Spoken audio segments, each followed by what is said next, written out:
नमस्कार दोस्तों, मैं डॉक्टर मुकेश एक बार फिर से आपका हार्दिक अभिनंदन करता हूं आपके चैनल एस्ट्रो नक्षत्र 27 पर। दोस्तों, अभी मैं आपके सामने उपस्थित हूं एक बहुत ही बहुप्रतीक्षित प्रोग्राम। जी हां, राहु केतु के गोचर के संदर्भ में आने वाले 18 महीने आपके लिए क्या फलित लेकर आ रहे हैं, क्योंकि ये कोई छोटा गोचर नहीं है। ये परिवर्तन बहुत बड़े उठापटक का संकेत है। बिल्कुल सब कुछ उल्टा होने वाला है, रिवर्स होने वाला है। ये मैं क्यों बोल रहा हूं? बहुत ही आसान सा उत्तर है। राहु जो अभी तक अपनी प्रिय राशि शुक्र की राशि में गोचर कर रहे थे, वो वहां से निकलते हुए 12 अप्रैल को करीब करीब 11:18 पर मंगल की राशि, जो उनके लिए अच्छी नहीं कहलाती, यानी कि मेष राशि में प्रवेश करने वाले हैं। और आपको पता होगा, राहु जब मंगल के साथ युति करते हैं कुंडली में, तो उसे अंगारक दोष के नाम से जाना जाता है। और जिन जातक की पत्रिका में अंगारक दोष है, वो अपने क्रोध पर नियंत्रण नहीं रख पाते, या तो उन्हें बहुत मुश्किल होती है नियंत्रण रखने में। अपने जुनून पे, अपनी जिद पे, अपने घमंड पे, अपने अहंकार पे, या अपनी आक्रामकता पे वो नियंत्रण बहुत मुश्किल से बनाना पड़ता है उन्हें। और जहां नियंत्रण खोता है, जिंदगी में असंतुलन को लेकर आ जाता है।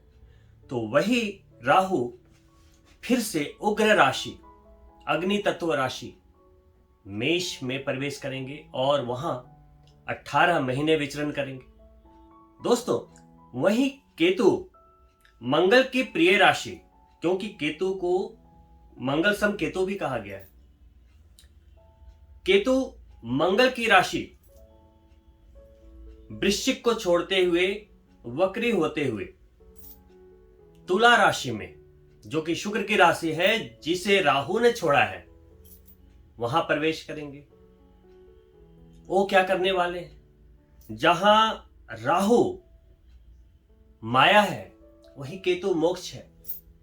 यह संचरण आपके जीवन में क्या उथल पुथल लाएगा, क्या लाभ देगा, क्या नुकसान कर सकता है, यह समझने के लिए जरूरी है कि आपको राहु और केतु के बारे में गहराई से उन्हें समझना होगा। दोस्तों, सिंपली शास्त्रों की बात करें तो राहु और केतु को शनि का दूत कह ले, या हमारे पुराने जन्मों के कर्मों का एग्जीक्यूटर बोला गया है। हमारे कर्मों का निष्पादन करने वाला, हमने जो पिछले जन्म में कर्म किए थे, उसे इस जन्म में भोगने के लिए पुश करने वाला, प्रवोक करने वाला कहा गया है। तभी तो हमें कर्म फल मिलेगा। अब मैं आपको थोड़ा आसान करता हूं, आपके लिए समझना थोड़ा आसान होगा। देखिए, अगर शनि कर्म फल दाता है, शनि अगर तराजू है, तो जो तराजू के दोनों पलड़े हैं वो राहु और केतु है। दोस्तों, अब ये राहु एग्जीक्यूट कैसे करवाता है हमारे कर्मों को? राहु जहां हमें मटेरियलिस्टिक दुनिया में उस तरफ, माया की तरफ धकेलता है, हर तरह के भौतिक सुख संपदाओं को लेने के लिए प्रवोक करता है, प्रोत्साहित करता है, और यूं कहूं तो देता भी है। अकस्मात बहुत पैसा दे देता है। राहु नेता है, राहु सेलिब्रिटी है, राहु चकाचौंध है, फिल्मी दुनिया है, राहु नशा है। राहु हर वो चीज है जिसके लिए आप पागल हुए पड़ते हैं, या यूं कहें तो राहु एक असाधारण सोच है जिसे हर कोई नहीं सोच पाता। राहु को समझना है या राहु के अच्छे फलों को लेना है, तो अगर आपके अंदर गट्स है, वो तभी देता है। और आया भी है मेष राशि में, अग्नि तत्व में। दोस्तों, राहु हमेशा आपने सुना होगा कि जुए में, कैसीनो में, शेयर्स में भाग्य से पैसा आपको देता है, लेकिन जो भाग्य को आजमाते हैं उसी को तो देता है। राहु ये कहता है कि आप लॉटरी खरीदो तो सही, वो तो कर्ज लेकर आओ तभी तो वो देगा। आप देखते होंगे कहीं कोई लॉटरी वाला है या कोई भाग्य से रिलेटेड काम हो रहा है, तो वहां पे 100 लोगों में 98 लोग ऐसे होंगे जो बोलेंगे अरे ये कुछ नहीं होता, होएगा ही नहीं। यानी कि 98 लोग जो अपने आप को समझदार समझ रहे हैं, उन्होंने पहले ही ये मान लिया, गिव अप कर दिया कि मेरा लक नहीं चलेगा। तो ये एक तरीके की नेगेटिविटी है। लेकिन 2 लोग जो ये मानते हैं कि नहीं, चाहे मेरे पास पैसे नहीं भी हैं या गरीब भी हूं तो मेरा लक चलेगा, तो राहु उन्हें देता है जो कम से कम ये सोचने की ताकत रखता है। अब राहु शेयर मार्केट में बड़े लाभ देता है, अचानक धन लाभ देता है, लेकिन वो लाभ के लिए पहले इन्वेस्ट तो करना पड़ता है, स्टॉक में पैसे तो लगाने पड़ते हैं। उसी तरीके से कैसीनो है, कहीं भी लक से रिलेटेड चीजें हैं, वहां पे पहले आपको डालना पड़ता है और वो पैसे डालने के लिए पहले गट्स चाहिए। तो राहु को समझना बहुत मुश्किल नहीं है। बस राहु का कहना इतना है कि आप हिम्मत करो तब मैं दूंगा। वहीं बिल्कुल विपरीत केतु क्या कहता है, जितने सांसारिक माया मोह है उसको त्यागो, भगवान में मन लगाओ, आध्यात्म में मन लगाओ, मोक्ष की प्राप्ति करो। केतु भी अचानक उठाता है, लेकिन एक माया की तरफ धकेल रहा है और एक आध्यात्म और मोक्ष की तरफ लेकर आ रहा है। अब यही दोनों ग्रह बिल्कुल अपोजिट नोड पे, यानी कि शुक्र की राशि से निकलकर राहु मंगल में जाएगा और मंगल की राशि से निकलकर केतु शुक्र में जाएगा। दोस्तों, मेष राशि के जातकों के लिए राहु और केतु का यह गोचर बहुत ही ज्यादा महत्वपूर्ण हो जाता है, क्योंकि आपके जन्म चंद्रमा यानी कि प्रथम भाव को एक्टिवेट करेगा, वहीं पे केतु आपके 7वें भाव को एक्टिवेट करेगा। यानी कि आपका जो अक्ष हुआ, एक्सिस हुआ, वो है 1 और 7, समसप्तक राहु और केतु। प्रथम भाव हमारा तनो भाव कहते हैं, तन का भाव, संपूर्ण व्यक्तित्व, हेल्थ, यश, सम्मान, एवरीथिंग, यूं कहें तो आपकी जड़। मंगल की राशि में आते ही राहु आपकी लीडरशिप क्षमता को और निखारेगा। आपकी जो बॉडी की जो ऊर्जा है, या आप उसे दूसरे शब्दों में एक्साइटमेंट कह लो, जो एंथू कह लो, काम करने की जो प्रेरणा अंदर से आती है ना। ऊर्जा के भी अलग अलग लेवल्स होते हैं। काम करने का तो मन है, लेकिन अंदर अगर आपके ऊर्जा नहीं है तो हम उसे क्या करते हैं, आलस्य का नाम देते हैं, टाल मटोल करते हैं। तो राहु के इस गोचर से आपके अंदर एक ऊर्जा का संचार होगा, क्योंकि शास्त्रों की एक बेसिक लाइन है कि राहु का गोचर जहां होता है या जिस राशि में होता है, उस राशि के स्वामी के बल को बढ़ा देता है। तो आपकी राशि के स्वामी है मंगल, और ये मंगल के प्रभाव की वृद्धि कर देगा।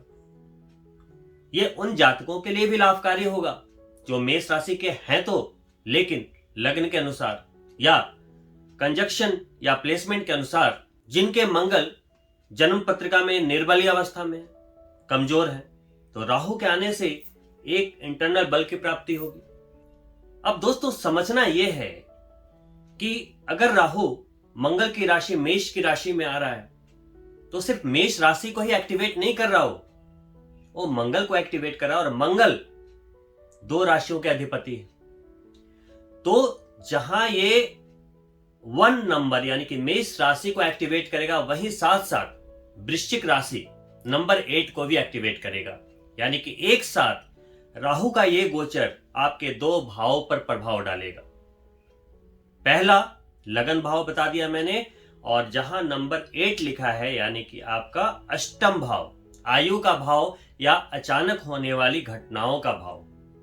वहीं केतु का गोचर आपके अष्टम से निकलता हुआ 7th में शुक्र की राशि में। राहु जहां माया दे रहा है, केतु वहीं पे शुक्र के पावर को बढ़ाएगा। 7वां भाव वैसे भी पत्नी का भाव होता है, वैवाहिक सुख का भाव होता है, पार्टनरशिप का भाव होता है, वैवाहिक जीवन में मधुरता, शर्तिया तौर पर। लेकिन 7वां भाव मारक भाव भी है और राहु की तरह ही केतु सिर्फ आपके 7वें भाव को ही एक्टिव नहीं करेंगे, सिर्फ तुला राशि को ही एक्टिव नहीं करेंगे, क्योंकि शुक्र की एक और भी राशि है वृषभ राशि। एक के बाद दो यानी कि आपके 2nd हाउस को भी एक्टिवेट करेंगे, आपके धन के भाव को। तो राहु करेगा आपके पहले और 8वें भाव को एक्टिव, वहीं केतु आपके 7वें और दूसरे भाव को एक्टिव करेगा।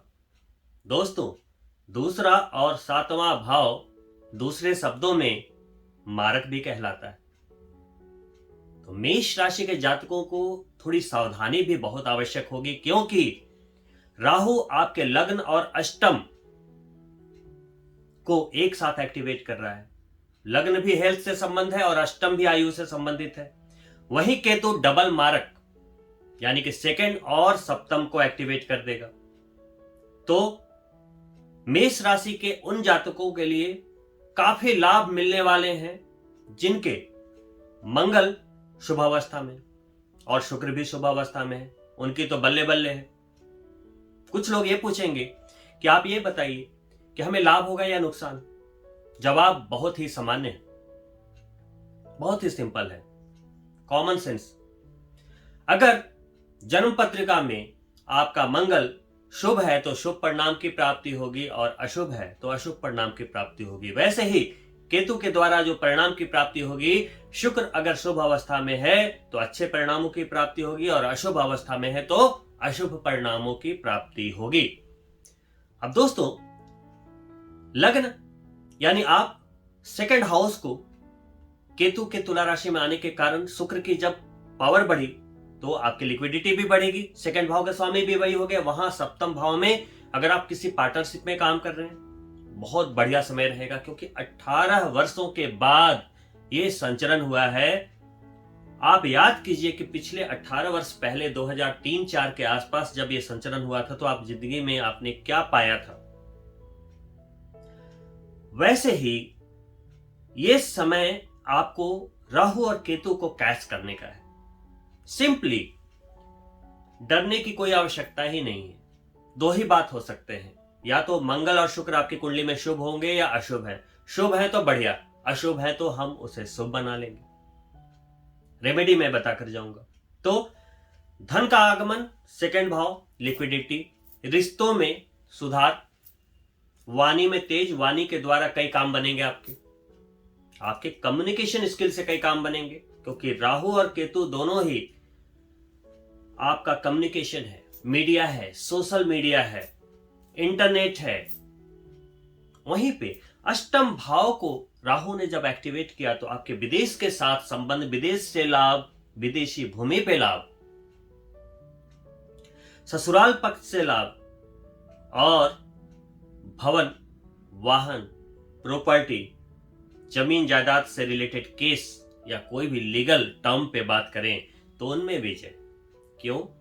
मंगल इनके कारक हैं और वहीं शुक्र आपको घर, वैभव, धन, गाड़ियां, सब कुछ, आभूषण कौन देता है? शुक्र देता है। केतु आकर शुक्र के पावर को 5 गुना बढ़ा रहा है। वहीं मंगल उग्र है। दोस्तों, अगर आपको बचना है तो इस दौरान आप में एक अलग सी ऊर्जा आएगी, जिसके कारण चूंकि लगना पे गोचर हुआ है तो आप एक चिड़चिड़ेपन का एहसास कर सकते हैं। वो ऐसा नहीं है कुछ गलत हो रहा है, अचानक एनर्जी आ गई, तो आप इमीडिएट कोई डिसीजन ना लेना। राहु एग्जीक्यूटर है कर्मों का, उकसाएगा, प्रोवोक करेगा। आपको क्या संयम रखना है? प्रोवोक नहीं होना है। काम में तेजी आएगी, लेकिन एक्साइटमेंट में कोई भी इन्वेस्टमेंट नहीं करना है, कोई भी परिवर्तन नहीं करना है। परिवर्तन ऑफर लेटर मिल गया या कोई बिजनेस स्टार्टअप बढ़िया बुलंदी से एकदम बिल्कुल समझ में आ रहा है तब ही करना है। 4 लोगों से विचार विमर्श करके करना है, क्योंकि राहु अचानक उन्माद में डाल देता है, एक्साइटमेंट में डाल देता है और वहीं गलती होती है। और राहु की कोई गलती नहीं, क्योंकि राहु के तो कोई ग्रह तो है ही नहीं, वो तो सिर्फ एक बिंदु है जहां सूर्य और चंद्रमा अपना पाथ काट रहे थे। लेकिन वो मैग्नेटिक फील्ड है, मैग्नेटिक फील्ड में अगर वो पावर आकर वो हमारे प्लेनेट की पावर को बढ़ा रहा है, हमारे लगना की पावर को बढ़ा रहा है, वो एक्सिस पे आ गया, तो हमें संभलना पड़ेगा, हमें उस ऊर्जा के लायक बनना पड़ेगा। तो क्या डरना है राहु केतु से? राहु केतु तो सिर्फ ऊर्जा का नाम है। अब आप उस ऊर्जा को झेल पाते हैं और अच्छे से निर्णय लेकर स्टैटिक निर्णय करते हैं तो आपको लाभ मिलेगा। वहीं इस ऊर्जा को आप समझ नहीं पाते, हड़बड़ी में कोई ऐसा डिसीजन ले लेते हैं तो हो सकता है आपको नुकसान हो जाए। बहुत ज्यादा गहराई में नहीं जाना है आपको कि राहु कोई भूत प्रेत है, ये कर देगा, वो कर देगा, तलाक करवा देगा, धन लूट लेगा, ऐसा कुछ नहीं है। शनि की तरह वहम ना पाले, साइंस है, साइंस की तरीके से समझे। तो राहु के ये 18 महीने मेष राशि के जातकों के लिए कुछ ऐसा होगा कि आपकी गाड़ी रहेगी फुल स्पीड पे रहेगी, नियंत्रण नहीं खोना है तो लाभ मिलेगा। क्या क्या लाभ? अब आपको देखना पड़ेगा कि आप जो भी जातक मेरे प्रोग्राम को देख रहे हैं, आपका मंगल और शुक्र कहां है उसको देख लीजिए पहले। अगर आपने कभी कुंडली चेक नहीं कराई है तो किसी योग्य एस्ट्रोलॉजर से चेक करवा लीजिए, क्योंकि मंगल और शुक्र की स्थिति इस गोचर के परिणाम को आपके लिए देने में बहुत ही अहम रोल रखती है। दोस्तों, केतु के 7वें भाव में आने पर वैवाहिक जीवन में मधुरता आएगी। वहीं राहु लगन में जब गोचर करेगा तो सीधा सीधा 17 के एक्सिस पे आने पे उन लोगों को भी मदद मिल जाएगी जिनके कोई तलाक के केस चल रहे थे, उनका तलाक हो जाएगा अगर चाहते हैं। लेकिन अगर कुछ लोग ऐसे हैं कि वो चाह रहे हैं कि कुछ बात बन जाए, लड़ाई उतनी नहीं बढ़ी है, वाद विवाद उतनी गंभीरता से आगे नहीं बढ़ा है, तो पटरी पे आ सकता है, थोड़ा इंतजार कर लें। चतुर्थ भाव से रिलेटेड, प्रॉपर्टी से रिलेटेड या मंगल के किसी भी कारक तत्व से रिलेटेड कोई भी मामला अगर था, चाहे वो प्रॉपर्टी का हो या इन्वेस्टमेंट का हो, सभी में कामयाबी मिलेगी। घर बनाने का सोच रहे थे, इससे अच्छा पीरियड मेष राशि के जातकों के लिए नहीं होगा। मेष राशि के जातकों को स्वास्थ्य के प्रति थोड़ी सावधानी अवश्य बरतनी पड़ेगी, क्योंकि ऊर्जा का भंडार आपके प्रथम भाव पे गोचर कर रहा है। वहीं अष्टम भी एक्टिवेट है, अचानक स्वास्थ्य का नुकसान भी कर सकता है। ये पूरे डिपेंड करेगा आपकी जन्म पत्रिका पर कि मंगल की अवस्था आपकी कुंडली में कैसी है। तो मंगल को अवश्य चेक करें। अगर आपकी कुंडली में मंगल की स्थिति अच्छी नहीं है तो ये गोचर आपके स्वास्थ्य के लिए थोड़ी तकलीफ भी लेकर आ सकता है। लेकिन अच्छी बात यह है कि केतु के धन के भाव को एक्टिव करने के साथ साथ राहु के लगन में होने से धन के मामले में आप लकी रहेंगे, इसमें कोई भी संदेह नहीं है। अगर आप किसी भी जॉब में हैं या प्रोफेशनल्स हैं, चीजें चलती रहेंगी। लेकिन अगर आप बिजनेसमैन हैं या न्यू स्टार्टअप करने वाले हैं तो 12 अप्रैल के बाद जो भी आप स्टार्टअप करें उसे करने के पहले आप ये जरूर एश्योर करा लें कि आपका मंगल शुभ हो। जिनका मंगल शुभ है, लगन के अनुसार जिसका भी मंगल शुभ है, वो कोई भी डिसीजन ले सकते हैं। लेकिन ऐसा नहीं है कि आपकी कुंडली में मंगल की स्थिति बहुत खराब है, मान लो वहां पे कुंडली में ही अंगारक दोष बन रहा है या कुछ मंगल की स्थिति खतरनाक भाव में है, वहां पे अगर आपने कुछ ऐसी बात कर ली तो नुकसान भी हो सकता है। तो ये जो चीज है आपकी पत्रिका को देख के समझने वाली बात होगी। जो बिजनेसमैन हैं और खासकर विदेश से जुड़े हुए हैं, कोई भी इन्वेस्टमेंट कर सकते हैं, घर खरीदने के लिए आगे बढ़ सकते हैं, विदेश में घर बना सकते हैं, या जो स्टूडेंट विदेश जाने के लिए इच्छुक थे 12 अप्रैल के बाद जा सकते हैं। लेकिन कोई भी जब आप नया स्टार्टअप करें बड़ी लागत का, राहु लाभ तो देगा ये तय है, लेकिन साथ में एक्साइटमेंट भी देगा। और कभी कभी एक्साइटमेंट में गलतियां होती हैं। गाड़ी तो हर कोई चलाता है, लेकिन अगर एक्साइटमेंट आ गई कि हमें उसे ओवरटेक करना है, आपने रफ्तार बढ़ा दी, संतुलन खोएंगे और कुछ भी हो सकता है। वैसा ही जिंदगी है। राहु हमारी एक्साइटमेंट को बढ़ाएगा, रफ्तार को भी बढ़ाएगा। नियंत्रण अपने हाथ में रखना है, नियंत्रण अपने हाथ में रखना है, इसको बिल्कुल संतुलन में लेके चलना है, सब बढ़िया रहेगा। राहु अगर कहीं डिस्टरबेंस क्रिएट करेगा, यहां करेगा, वो भी ऊर्जा रूपी पिंड है, इसलिए इसे प्रभावित करेगा। बस आपको संतुलन में रहना, हर तरह का लाभ आपके लिए। मोटे मोटे 4 प्रेडिक्शन है। लग्न में राहु का गोचर, यानी कि लग्न यानी आप, हर तरह से आप में मजबूती, धन, मान, सम्मान, प्रतिष्ठा। राहु सप्तम में, वैवाहिक जीवन में मधुरता, पार्टनरशिप में स्ट्रांगनेस। वहीं पे अष्टम और सेकंड भी एक्टिवेट हुआ है, तो थोड़ा स्वास्थ्य का ध्यान। और कुंडली में मंगल और शुक्र के थोड़े से अच्छाइयों को देखना है, थोड़ी उसको शुभ बनाना है, अगर नहीं है तो। साथ में शुक्र और मंगल एक साथ एक्टिव हुए हैं, तो शुक्र आपको सुंदर सुसज्जित भवन देता है, यानी कि घर देता है। वहीं मंगल प्रॉपर्टी का कारक है, तो दोनों ही उस चीज को सपोर्ट कर रहे हैं। तो प्रॉपर्टी में इन्वेस्ट करने के लिए और नया घर लेने के लिए अच्छा समय। वहीं पे केतु चूंकि सप्तम में है, तो प्यार, रोमांस, शादी या शादी के बाद वाली जो भी चीजें हैं, सभी चीजों में मधुरता और वहां पे तेजी। और चूंकि साथ में चौथी सेकंड भाव भी एक्टिव है, तो अच्छी लिक्विडिटी, रिश्ते, और जब आप जो समझाएंगे एक अच्छा कम्युनिकेशन स्किल, ये आपके लिए गोचर लेकर आया है। तो सब कुछ बढ़िया बढ़िया है, बस आपको संतुलन रखना है। ये गोचर बहुत कुछ देकर जाने वाला है। 18 वर्षों के बाद आया है, 18 महीने आपको प्रभावित करेगा। बस संतुलन बनाकर रखना है, कहीं ऐसा ना हो कि आप हड़बड़ी में पिछले जन्मों के कर्मों को भुगतने के लिए राहु केतु के जाल में फंस जाए, क्योंकि सब शनिदेव का खेल है। राहु केतु बस उसे एक्टिवेट करने आते हैं, आपके साथ खेलने आते हैं कि इससे कुछ गलती करवाओ और उसको जो उसके कर्म है उसकी क्रेडिट डेबिट हो जाए। हम भी लालची हैं, है ना, हम भी समझदार हैं। तो जो हमारा ये जन्म है उसमें सोच समझ कर काम करना है, क्योंकि भगवान ने हमें इंसान बनाया है। तो ये एक लड़ाई है हमारी समझदारी और ग्रहों के चाल के बीच में। जो ज्यादा चालाक है वो जीतेगा, बहुत ही सिंपल है। तो आइए राहु केतु के कुछ उपायों के बारे में मैं बात बता देता हूं, जिसे आप करेंगे तो हमेशा आपको शुभता ही मिलेगी, आपकी कुंडली में कैसे भी बैठे हो।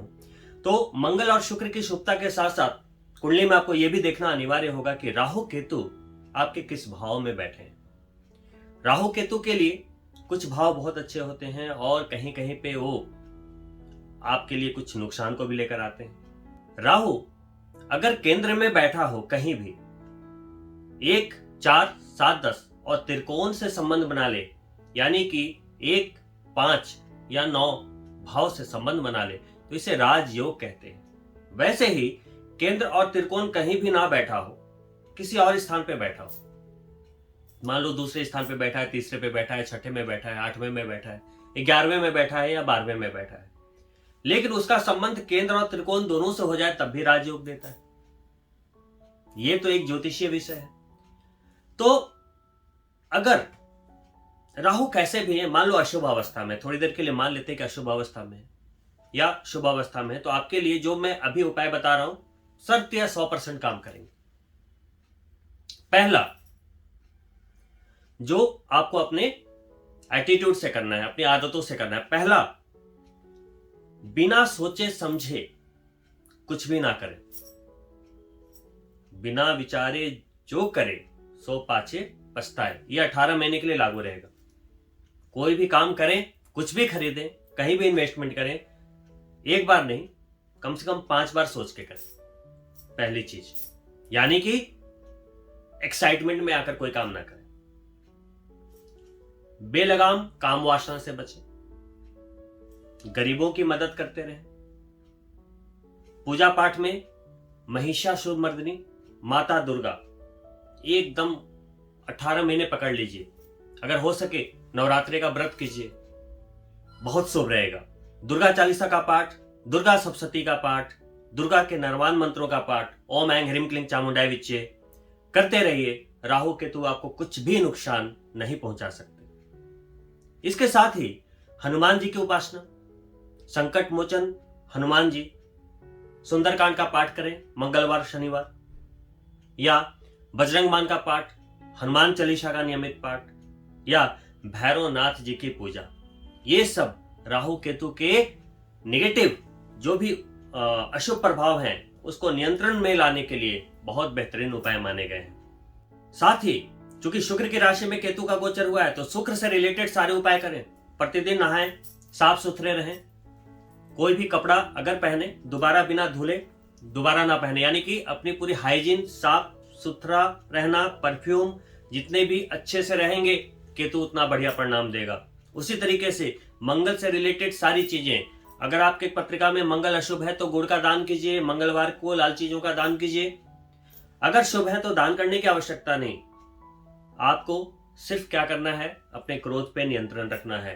क्योंकि किसी का भी मंगल अगर लगन में, अगर चतुर्थ में है या अष्टम में है और राहु का ये गोचर हो रहा है तो उन्हें अपने एटीट्यूड में, अपने क्रोध में नियंत्रण रखना बहुत ही ज्यादा जरूरी होगा। साथ ही गाड़ी चलाते समय बहुत ही सावधानी रखने की आवश्यकता आपको होगी।